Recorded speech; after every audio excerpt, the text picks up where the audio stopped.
नमस्कार दोस्तों, महाकौशल क्लासेस में आप लोगों का स्वागत है। और आपने अभी तक YouTube चैनल को सब्सक्राइब नहीं किया है तो ज़रूर सब्सक्राइब कर लें। आज हम लोग NSF 2005 यानी राष्ट्रीय पाठचर्या रूपरेखा 2005 को पढ़ने वाले हैं। ये सभी राज्यों की शिक्षक भर्ती परीक्षाओं हेतु एक महत्वपूर्ण टॉपिक है, जैसा कि MP TET, C TET, UP TET, H TET, CG test, KBS, NBS, किसी भी राज्य की शिक्षक भर्ती परीक्षाओं में यहाँ से 2 या 1 नंबर का प्रश्न जरूर पूछा जाता है। तो चलिए, क्या है नेशनल कैरिकुलम फ्रेमवर्क, आज इसको पढ़ने वाले हैं। सबसे पहली बात, आप लोग देख पा रहे होंगे कि यह एक दस्तावेज है, ठीक है। तो हमने देखा कि यह एक क्या है, NCERT दस्तावेज है। दोस्तों, आप लोगों ने पढ़ा होगा CBSE और NCERT, तो जो भी पाठ्यक्रम का निर्धारण है वो NCERT करता है। तो इसमें बताया गया है कि यह एक डॉक्यूमेंट है, यानी एक दस्तावेज है जो कि NCERT के द्वारा बनाया गया है। और ये जो है भारत सरकार के MHRD, ministry of human resource development, मानव संसाधन जो मंत्रालय है, इसकी पहल पर प्रोफेसर यशपाल की अध्यक्षता में विद्यालयी शिक्षा पर हुए पिछले सभी विचारों का अध्ययन किया और उन्हें एक नई चुनौतियों के रूप में देखा। और इसके बाद फिर NSF 2005 का प्रारंभ रविंद्रनाथ टैगोर की निबंध सभ्यता और प्रगति से एक उद्धरण से होता है। यानी देखना, यहाँ पर 2 प्रश्न आपको इम्पोर्टेंट मिल गए। क्या क्या प्रश्न है, मेरी बात को समझेंगे सभी लोग। 2 प्रश्न कौन कौन से हैं। पहला प्रश्न ये हुआ कि किस प्रोफेसर की पहल पर, तो प्रोफेसर यशपाल। दूसरी चीज़, किसके निबंध से, तो रविंद्रनाथ टैगोर जी की निबंध सभ्यता और प्रगति से ये उद्धरण हुआ है। 2 चीज़। अब देखना, हम लोग NSF 2005 की जो 5 प्रमुख सिद्धांत हैं, यानी मार्गदर्शक सिद्धांत, उसके बारे में समझेंगे। पहला है ज्ञान को विद्यालय के बाहरी जीवन से जोड़ना, यानी जो हमारा ज्ञान है वो हमारे जो विद्यालय के बाहर का जीवन है, यानी हमारे दैनिक जीवन से जोड़ना, हमारे दैनिक व्यवहार से जोड़ना कि हमारे समाज में क्या हो रहा है, हमारे पर्यावरण में क्या हो रहा है, ये तमाम चीज़ों को हमारे ज्ञान से उसको समझना और संबंध बनाना। दूसरा देखेंगे, पढ़ाई को रटंत प्रणाली से मुक्त करना, यानी जो भी स्टूडेंट पढ़ेगा वो रटने वाला नहीं होगा, यानी ये समझ पर आधारित होना चाहिए। यानी किसी विषय वस्तु विशेष पर हमारी समझ बनानी होगी, ना कि किसी प्रकार किसी चीज़ को याद करेंगे, क्योंकि जो चीज़ें याद होती हैं वो लंबे समय तक याद नहीं होती, एक सीमित समय के बाद भूल जाते हैं। लेकिन समझ एक ऐसी चीज़ होती है जिसमें हम किसी चीज़ को एक बार समझ लिए वो कभी नहीं भूलते। तो इसलिए NCERT ने कहा कि पढ़ाई को रटंत प्रणाली से मुक्त बनाना है, यानी समझ आधारित बनाना है। तीसरी बात क्या है, पाठ्यक्रम को इसी तरह आगे बढ़ाना कि बच्चों के चहुमुखी विकास के अवसर दें, ना कि पाठ्य पुस्तक केंद्रित बनकर रह जाए। बिल्कुल, चहुमुखी यानी सर्वांगीण विकास। व्यक्ति जो है या जो छात्र है ना, पाठ्यचर्या को ऐसा निर्धारित करना है, इस तरीके से आगे बढ़ाना है कि उसमें उसका चहुमुखी विकास होना चाहिए, ना कि पाठ्य पुस्तक एक सिर्फ केंद्र बिंदु बनकर रह जाए।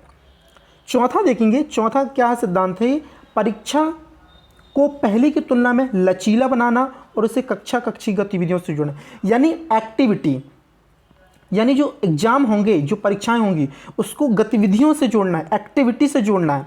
हम जिस प्रकार से हम उदाहरण के रूप में मानते हैं विज्ञान को अगर हम पढ़ेंगे तो एक अलग चीज़ है, लेकिन अगर हम उसे गतिविधियों के माध्यम से समझेंगे, परीक्षाएं देंगे, प्रैक्टिकल करेंगे, प्रयोग करेंगे, तो वो ज़्यादा से ज़्यादा हमें समझ में आएगी और हम उस चीज़ को अंदर एक्सेप्ट कर पाएंगे। यानी पहली चीज़ लचीला बनाना और दूसरा उसे एक्टिविटीज़ जोड़ना। NSF 2005 की क्या है, 5 सिद्धांत है, वेरी इंपॉर्टेंट, सभी लोग समझेंगे। और लास्ट बिंदु है उसको समझना, बच्चों को ऐसे नागरिक के रूप में विकास जिसमें प्रजातांत्रिक व्यवस्था के अंतर्गत राष्ट्रीय मूल्यों की आस्था हो। बिल्कुल, हमारे देश के प्रति देश हित की भावना हो। प्रजातांत्रिक व्यवस्था, हमारा जो संविधान है उसके जो हमारे मूल्य है, राष्ट्रीय मूल्य, उसमें हमारी आस्था होनी चाहिए, देशभक्ति की भावना होनी चाहिए, ये भी हमारे पाठ्यक्रम में होना चाहिए। ऐसा NCERT ने प्रबंध किया है, ऐसे बिंदुओं के बारे में चर्चा के रूप में आया है। ठीक है दोस्तों, अब ये प्रमुख 5 बातें थी जो कि मैंने आप लोगों ने डिस्कस कर दिया। अब कुछ और भी बातें हैं, उनको हम लोग थोड़ा सा एक नज़र देख लेते हैं। सीखना अपने आप में एक सक्रिय सामाजिक गतिविधि, बिल्कुल सक्रिय और एक सामाजिक गतिविधि है। सक्रिय मतलब एक्टिव होकर के और सामाजिक मतलब समाज में रह कर के सीखा जाएगा। विद्यालय में बहुत सारे मित्र होते हैं, बहुत सारे विद्यार्थी होते हैं, उन लोगों के बीच में हम लोग सीखते हैं।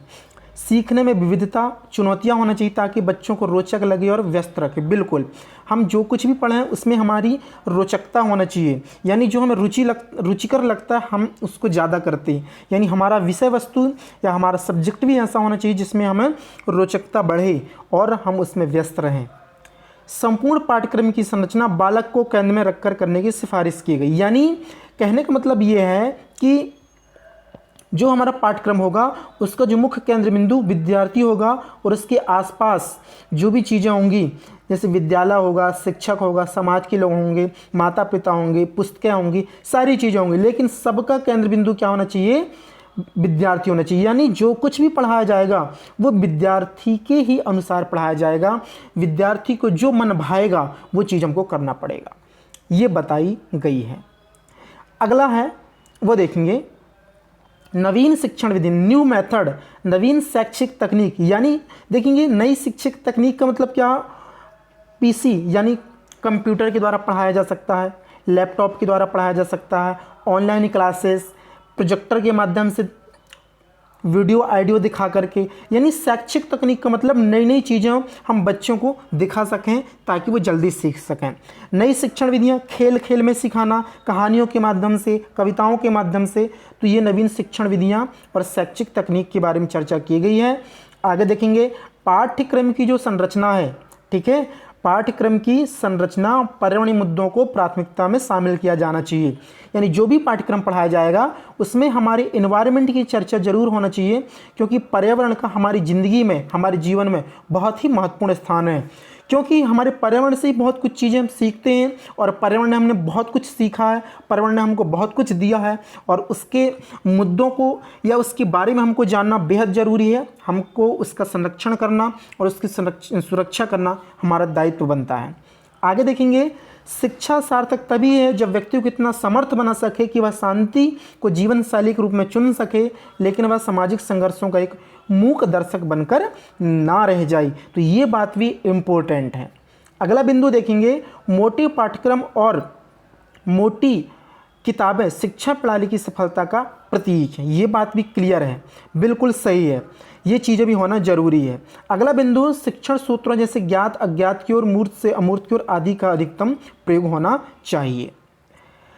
आगे बढ़ते हैं दोस्तों, कुछ और बिंदु हैं, उन बिंदु के बारे में चर्चा कर लेते हैं।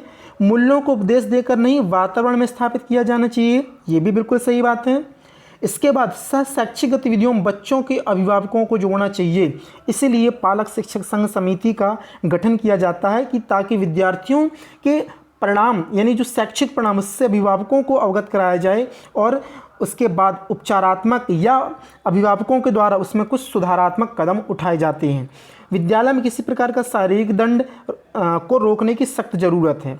बच्चों को हम किसी प्रकार का दंड नहीं दे सकते, उन्हें जो भी चीज़ समझानी है प्रेम से,